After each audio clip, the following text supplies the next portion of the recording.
Guys, আপনারা দেখুন আমি একটা নতুন জায়গায় নিয়ে যাচ্ছি আপনাদেরকে। দেখুন দেখুন দারুণ জিনিসটা, মজা লাগছে। কি জিনিস এটা? ওয়াটার পার্ক, ভালো লাগছে। দেখুন মজা সুন্দর লাগছে, লাগছে, দাঁড়া দেখেন। মজা লাগছে। একটু বসে জলটা ধরো। জলটা ধরবেন।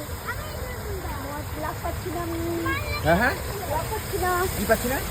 লাভ তো পাচ্ছি না। উপরে উঠাও, তাহলে না হয়ে যাবে। পড়বা না, এই যে জায়গাটাতে এসে। দেখুন কি দারুণ জিনিস, দেখুন ওয়াটার পার্ক ভালো লাগছে আমার। এত মজার জিনিস যে আপনারা আসবেন দেখতে, মজা লাগে। ঘুরো একটু। মজা লাগবে। জলটা ধরো, জলটা ধরো, জলটা ধরো। এই কারেন্ট না তো। কারেন্টের মোড়াটা আমার কারেন্টে মরে টরে গেলে আমরা রেখে দেবো। তারপর এখানে ওই ওই ইয়াটা বলটার উপরে তোমার একটা মূর্তি বানাইবো।